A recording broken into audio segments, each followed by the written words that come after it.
Salut tout le monde, c'est Jojo, ça fait super plaisir. On va parler des nouveaux AirPods de 3e génération. Vous le savez que depuis que ça existe, je vous en fais plein de vidéos, je les teste tout le temps. Et ils font d'ailleurs partie des produits tech que je préfère. Ici, je vais les déballer, vous présenter les nouveautés. Mais je sortirai une vidéo bien dans un mois où je vous donnerai mon avis général dessus. Ce qui m'intrigue beaucoup, c'est surtout son autonomie. De juger la qualité de son selon plusieurs situations. Et ça, j'ai envie de le faire proprement après plusieurs semaines. Donc oui, il y aura une autre vidéo qui va sortir. Donc si vous voulez pas la rater, si c'est toujours pas fait, n'hésite pas à t'abonner et d'appuyer sur le bouton cloche et d'accepter toutes les notifications. Comme ça, tu es sûr de ne pas la zapper. Et c'est aussi cool, je suis quelqu'un de très généreux ces temps-ci. J'ai décidé de vous offrir une paire de AirPods de 3e génération. J'offre également actuellement un iPhone 13, une grosse télé 8K 65 pouces. Bref, vous aurez toutes les informations dans la description. En tout cas, j'espère que ces jolis concours vous font plaisir. C'est car on explose les pouces en l'air. Au niveau de la boîte, c'est très ressemblant par rapport aux AirPods Pro. Comme pour les iPhones, on n'a pas de blister, ça va être un système de languette à tirer. À l'avant, on a un aperçu des écouteurs, avec toujours cet effet assez sympa au toucher, avec un jeu de relief. À droite, à gauche, le logo Apple. En haut, AirPods avec MagSafe Charging Case. Ensuite, en bas, le numéro de série. Après, en termes de compatibilité, ne vous inquiétez pas, c'est compatible iOS et Android. Après, en effet, c'est possible que sur Android, certaines fonctionnalités ne marchent pas parfaitement. On testera ça justement. Mais à mon avis, il y a juste le audio spatial qui ne sera pas compatible si vous avez un appareil Android. Et à l'arrière, un aperçu du boîtier de chargement. C'est parti pour déballer tout ça.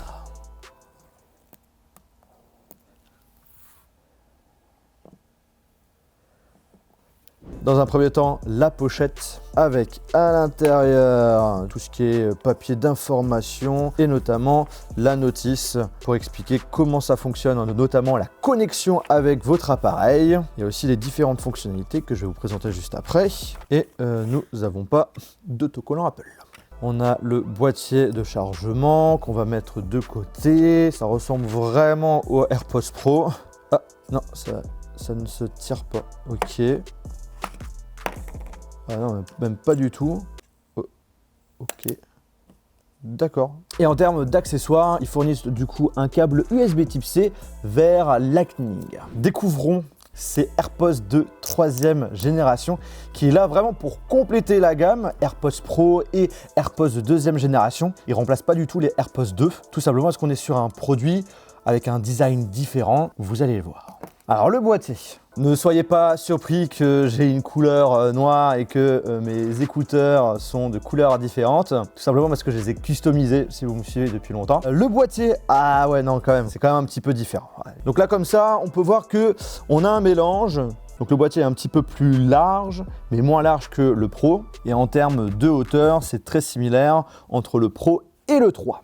On y retrouve toujours son port Lightning pour charger l'appareil. C'est vrai qu'au bout d'un moment, c'est un petit peu gênant. J'aimerais bien qu'on propose que des produits avec un port USB type C. Bah là, cette fois-ci, encore cette année, ça ne sera pas le cas pour les AirPods. On a toujours le petit voyant qui va s'allumer pour pouvoir vous indiquer s'il est en mode appairage. Également, le pourcentage de batterie qui reste. À l'arrière, le petit bouton qui permettra de forcer l'appairage si ça ne se fait pas. Alors certes, le boîtier a un petit peu changé, mais ça reprend quand même les codes d'avant. Pour information, ce boîtier, en plus de faire boîtier de transport, également de charger nos écouteurs, on a la recharge sans fil, mais avec un bonus, le fait que c'est compatible MagSafe. Donc on a un système aimanté qui vous sera pratique justement si vous utilisez le câble de chargement MagSafe d'Apple. Là, tu as juste à le poser et le tour est joué. Tu peux même t'amuser à le tendre comme ça va pas tomber. Alors qu'avant, c'était pas le cas. Tu poses et si ça bouge un petit peu, ça peut tomber. Par contre, pour information, si vous achetez maintenant les AirPods Pro, ils proposent aussi ce système MagSafe, alors qu'avant, c'était pas le cas.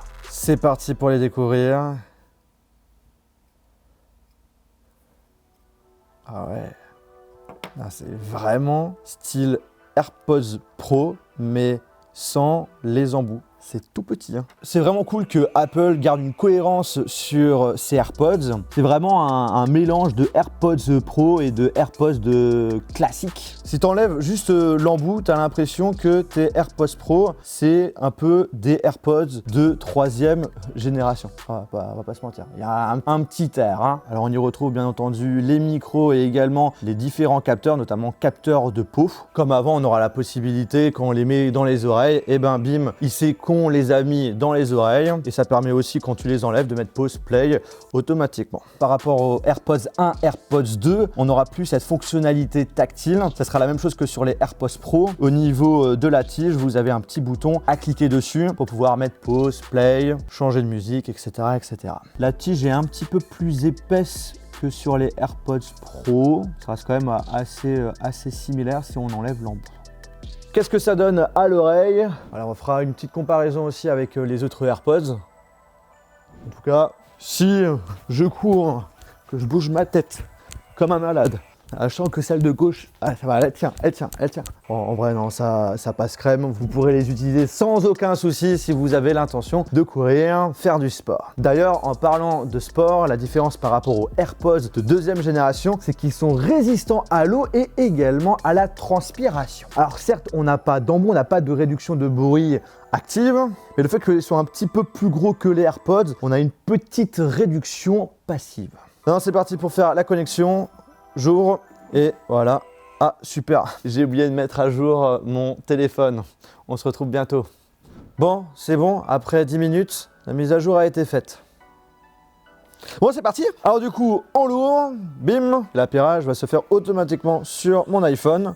Voilà, alors ça je trouve ça tout le temps stylé, l'animation est vraiment bien faite. Et ce qu'il faut dire c'est que maintenant les autres constructeurs font la même chose, donc du coup c'est plus vraiment incroyable d'avoir uniquement ça sur un iPhone. Allez, on fait notre petite connexion. Commande multimédia. On a un petit tuto pour nous dire justement ce qu'on peut faire avec. Et ensuite, le pourcentage de batterie à la fois du boîtier mais également des écouteurs. Et en parlant d'autonomie, comme ça, c'est fait. La grosse différence qu'on a, c'est sur le papier par rapport aux AirPods Pro et AirPods de deuxième génération, c'est qu'elle est beaucoup plus intéressante sur ces AirPods de troisième génération. Comptez avec le boîtier 30 heures d'autonomie et pour chaque écouteur, 6 heures. Donc ce qui est globalement très bon.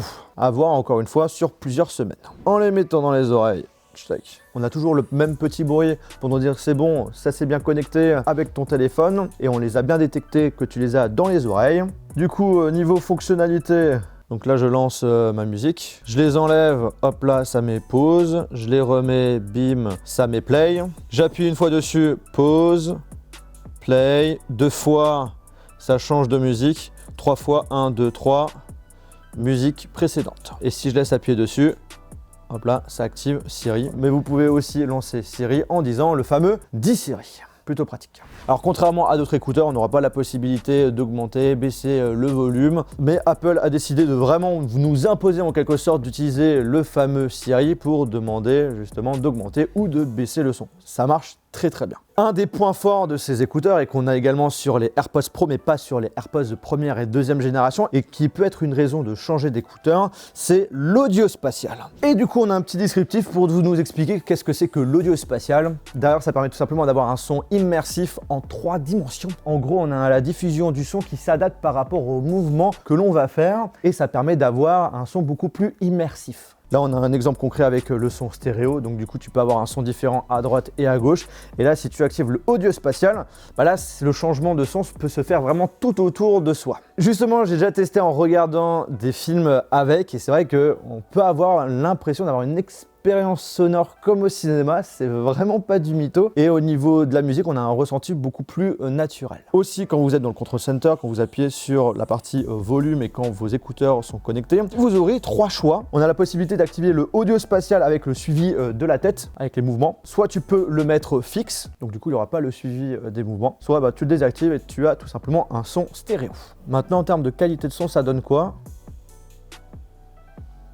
Alors je vais pas commencer à vous dire ce que j'en pense en ce qui concerne la qualité de son. En tout cas, je vais pas donner d'avis tranché, puisque j'ai vraiment envie de prendre mon temps là-dessus et je vous en parlerai bien sûr dans ma vidéo de test. Même limite, je ferai peut-être une autre vidéo un petit peu différente où on ira beaucoup plus qu'un simple test. Mais en tout cas, à première vue, j'ai l'impression de retrouver la même qualité de son des AirPods Pro.